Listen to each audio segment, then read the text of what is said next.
욥기서 15장 17절로 35절 말씀 우리 한 목소리로 봉독하겠습니다. 시작. 내가 내게 보이리니 내게서 들으라. 내가 본 것을 설명하리라. 이는 곧 지혜로운 자들이 전하여 준 것이니 그들의 조상에게서 숨기지 아니하였느니라. 이 땅은 그들에게만 주셨으므로 외인은 그들 중에 왕래하지 못하였느니라. 그 말에 이르기를 악인은 그의 일평생에 고통을 당하며 포악자의 횟수는 정해졌으므로 그의 귀에는 무서운 소리가 들리고 그가 평안할 때에 멸망시키는 자가 그에게 이르리니 그가 어두운 데서 나오기를 바라지 못하고 칼날이 숨어서 기다리느니라. 그는 헤매며 음식을 구하여 이르기를 어디 있느냐 하며 흑암의 날이 가까운 줄을 스스로 아느니라.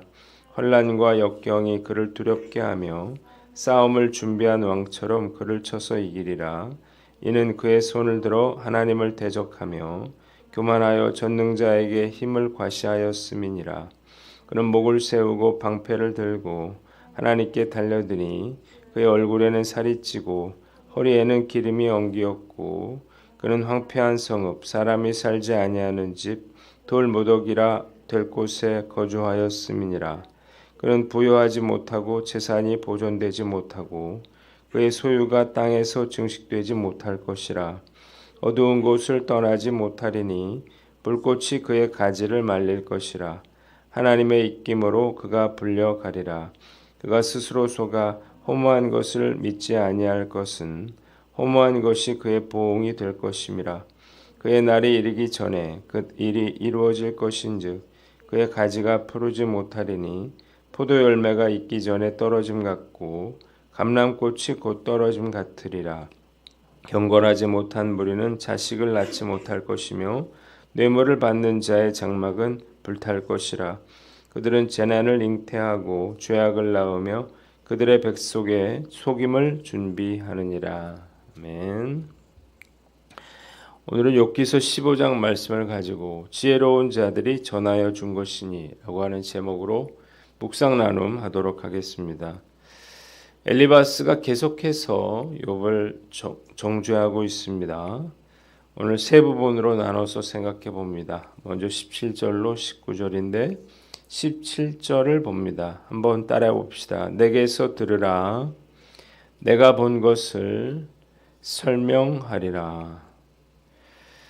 엘리바스는 욥에게 자신이 지혜로운 사람들에게 배운 것에 대해서 가르쳐 주겠다 이렇게 말합니다. 이것은 대대로 옳다고 인정되어 온 공개적인 그런 지혜이고 특히 자신의 고향인 대만 땅은 이방인들이 왕래하지 않으므로 세상의 다른 잡다한 지혜가 섞이지 않은 그런 순수한 지혜라는 것입니다. 엘리바스가 자신의 말이 오랜 세월을 거쳐서 지혜로운 자들에게서 내려온 것이고 순수한 지혜라고 이렇게 강조하는 이유가 무엇인가요? 자신의 말이 전통적인 지혜에 근거한 권위 있는 그런 말이므로 더 이상 욥이 자신의 말에 이의를 제기하지 말고 순순히 따라야 한다는 것입니다. 한번 따라해 봅시다. 교만한 마음을 버려라. 엘리바스는 자신의 말이 전통 가운데 확립된 권위 있는 지혜라면서 욥을 가르치려고 했습니다. 그런데 이것은 매우 교만한 그런 말이 아닐 수 없어요. 설령 그가 배운 지혜가 옳은 것이라 하더라도 그것이 모든 것을 다 설명할 수는 없는 것이기 때문입니다. 제가 나이를 먹어가고 더 많은 것들을 깨닫게 되면서 위대한 그런 격언과 속담도 상황에 따라서 전혀 다르게 적용될 수 있다는 사실을 깨닫게 됩니다. 예를 들어서 아는 것이 힘이다 라고 하는 그런 속담이 있습니다. 요즘 같은 정보화 시대에 아는 것, 지식은 돈이고 힘이죠. 아는 것의 중요성에 대해서 더 이상 강조할 필요도 없습니다. 그런데 동시에 모르는 게 약이다 라고 하는 그런 말도 있습니다. 이 말도 틀린 게 아니죠. 때로는 샅샅이 진실을 알지 못하는 것이 더 도움이 될 때도 많기 때문이에요. 사실 출생의 비밀과 같은 것들, 이런 것들은 진실을 모르는 편이 더 나을 수도 있는 것입니다. 만약 연산군이 그의 어머니가 죽을 때 피를 토했던 그 옷자락을 받지 못했더라면 피 비린내 나는 그러한 복수는 피할 수도 있었을지도 모릅니다. 요즘 여러 가지 건강 정보들이 넘쳐나는데 이게 그 전에는 이게 맞았다 그랬는데 나중에는 또 틀렸다 그래요. 그리고 또 내가 안다 하더라도 피할 수 없다면 차라리 모르는 게 더 나을 수도 있는 것입니다. 내가 다 안다라고 하는 생각, 이걸 버려야 됩니다. 아무리 많은 지식과 지혜를 가졌다 하더라도 인간은 모든 것을 다 알 수는 없고 그것이 모든 것을 다 설명해 줄 수도 없는 것입니다.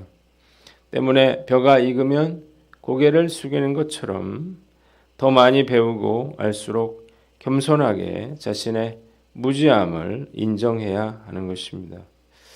오늘 나는 어떤가 우리가 한번 돌아보고 나의 말은 어떻고 나의 생각은 어떤지 우리가 한번 살펴봐야 할 것입니다. 어떤 상황에서도 교만한 마음과 태도를 버리고 겸손한 모습으로 우리 주변 사람들을 섬길 수 있는 저와 여러분들 되시기를 주님의 이름으로 축원합니다. 두 번째는 20절로 26절 말씀인데 25절을 봅니다.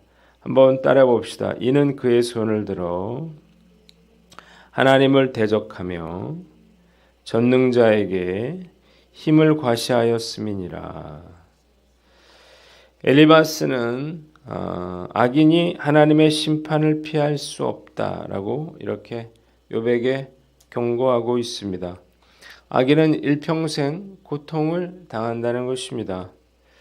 악인들의 귀에는 무서운 소리가 들리고 평안하고 형통할 때에 갑자기 멸망시킬 자가 들이닥치고 그들을 죽이려는 자들 때문에 어두운 데서 나오지 못한다는 거예요. 또한 그들은 이곳저곳을 떠돌면서 먹을 것을 찾아 헤매이고 자신이 죽을 날이 가깝다는 사실을 알고 있습니다. 환난과 고통이 마치 오랫동안 전쟁을 준비한 왕처럼 그들을 쳐서 이길 것이라는 것입니다. 이유가 무엇인가? 그들이 하나님을 대적하고 교만하여 하나님께 대들었기 때문입니다. 한번 따라 봅시다. 함부로 단정짓지 말라. 자, 엘리바스가 악인에 대한 하나님의 심판을 이야기한 이유가 무엇인가요? 마음속으로 욥이 교만한 마음을 품고 하나님을 대적한다 이렇게 단정하고 있기 때문입니다. 욥이 하나님께 죄를 지었기 때문에 악인에게 임하는 재난이 그에게 임하였다 이렇게 생각한 것입니다. 문제는 욥이 하나님을 배반하거나 대적하지 않았다는 거죠. 욥은 단지 그가 당하고 있는 그 고난의 이유를 알고자 하나님과 변론하려고 했던 것입니다. 요즘 가짜 뉴스로 인해서 고통받는 그런 분들이 정말 많이 있습니다. 가짜 뉴스를 도대체 왜 만들까? 이 가짜 뉴스가 알려지는 것으로 인해서 이득을 보는 사람들이 있기 때문입니다. 이들에게 있어서 사실이냐 아니냐는 중요하지 않아요. 단지 그냥 많이 알려지면 되는 것입니다. 그래서 이 가짜 뉴스는 절대 없어지지 않고 오히려 더욱 늘어나게 될 것입니다. 그래서 우리가 이런 가짜 뉴스를 잘 분별하는 게 중요합니다. 어떤 이야기를 들을 때 우리가 염두에 두어야 할 것은 한쪽의 이야기만 우리가 듣고 단정지어서 판단해서는 안 되겠다는 것입니다. 확인도 되지 않는 일에 여론재판식으로 죄를 단정해버리면 나중에 사실이 밝혀진다 한들 그 억울함과 고통은 무엇으로도 보상받을 수 없기 때문입니다. 우리의 삶 속에 일어나는 그러한 일들은 단순히 인과 법칙으로 설명하기에는 너무나 복잡하고 다양하다는 사실을 우리가 알아야 합니다. 그래서 드러난 어떤 현상만으로 우리가 함부로 단정짓고 판단해서는 안 된다는 거죠. 특히 고난당하는 그런 분들에게는 더욱 그렇습니다. 하나님께서 그들에게 고난을 주시는 그 이유를 누구도 제대로 알 수 없기 때문이에요. 말씀 묵상하면서 정말 우리가 말을 아껴야겠다 이런 생각이 들어요. 제대로 잘 알지도 못하면서 누군가를 이렇게 판단하고 정죄하는 것이 가장 큰 폭력일 수 있다는 사실을 알고 함부로 단정 짓지 않는 저와 여러분들 되시기를 주님의 이름으로 축원합니다. 마지막으로 27절로 35절 말씀인데 29절을 봅니다. 한번 따라 봅시다. 그는 부요하지 못하고 그의 소유가 증식되지 못할 것이라. 엘리바스는 지금 당장 악인들이 잘 사는 것처럼 그렇게 보여도 그가 사는 성읍은 폐허가 되어 망하게 될 것이고 그의 재산은 보존되지 못하고 어둠의 장소를 벗어나지 못할 것이라 그래요. 하나님의 불꽃이 나무를 태우고 하나님의 입김이 그를 사라지게 할 것이라는 거예요. 그들은 헛된 것을 의지하기 때문에 악을 보상으로 받게 되고 시들어 마른 나뭇가지처럼 돼서 우물 틔우지 못할 것이고 열매는 익기 전에 떨어지고 아무런 결실도 얻지 못할 것이었습니다. 또한 악인은 무죄하고 또 장막은 불탈 것이며 재난을 잉태하며 죄를 낳을 것인데 이것은 그들의 뱃속에 거짓만 있기 때문이다. 이렇게 말하고 있습니다. 한번 따라 봅시다. 판단하지 말고 위로하라. 자, 악인의 비참한 그러한 결과에 대해서 이 엘리바스가 이야기하고 있는 이유가 무엇인가요? 두말할 나위 없이 욥을 비유하고 있는 거죠. 악인의 욥이 당한 고난이 그 악인에 대한 하나님의 심판임을 보여주고 있다. 이렇게 그가 믿었기 때문이에요. 아무 죄도 없이 고통받고 있는 욥이 이 엘리바스의 그러한 정죄의 말로 인해서 얼마나 고통스러웠을지 우리가 상상할 수 있을 것입니다. 악인이 하나님의 심판을 받게 된다는 거 이건 틀린 말이 아니죠. 그러나 현재 누군가 잘 살고 있다고 해서 다 하나님의 축복을 받은 건 아니겠죠. 오히려 세상은 악인이 형통하고 더 잘 사는 것처럼 보입니다. 또한 고통받는 모든 사람들이 다 하나님의 징계를 받고 있는 그런 악인도 아니에요. 욥처럼 하나님의 연단으로 인해서 고난을 당하고 있는 사람들도 얼마든지 많이 있기 때문입니다. 그렇다면 왜 엘리바스와 친구들이 이토록 집요하게 욥을 비난하고 정죄하는 것인가?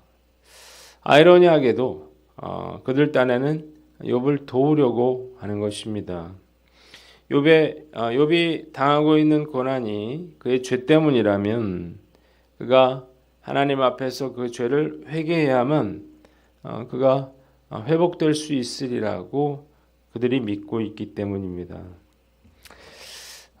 그러나 사실은 어떤가요? 정말 그들의 정죄의 말이 욥에게는 너무나 큰 고통을 가져다 주었다는 것입니다. 차라리 엘리바스와 친구들이 처음에 그랬던 것처럼 욥을 찾아와서 그냥 침묵하면서 아무 말 없이 울어주고 함께 해줬더라면 욥에게 진짜 큰 도움이 되었을 것입니다. 말씀을 묵상하면서 판단과 정죄로는 절대 누군가를 돕고 위로할 수 없다는 사실을 다시 한번 깨닫게 됩니다.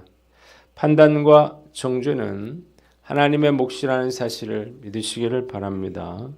우리는 다만 고통받는 자들을 위로하고 섬겨야 하는 것입니다. 마더 테레사가 가난한 사람들을 도와주는 것을 보고서 어떤 사람들은 이렇게 말을 했어요. 가난한 사람들에게 물고기를 주지 말고 물고기를 잡는 법을 가르쳐 주어야 한다는 거예요. 그러자 테레사 수녀가 이렇게 말을 했습니다. 가난한 내 이웃은 굶주림과 질병으로 제대로 서 있지도 못한다. 나는 그들에게 물고기를 주겠다는 거예요.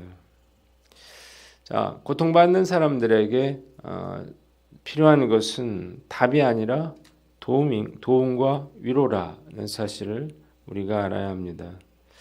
오늘 나는 어떤가 한번 살펴보고 우리가 답을 주는 사람이 아니라 위로와 도움을 주는 그러한 사람이 되고 말이 아니라 우리가 행동으로 고통받는 사람들을 위로하고 섬길 줄 아는 저와 여러분들 되시기를 주님의 이름으로 축원합니다. 기도하겠습니다. 하나님 아버지, 교만함으로 우리가 단정짓거나 또 다른 사람들을 판단하지 않도록 하나님 우리에게 은혜를 베풀어 주시옵소서.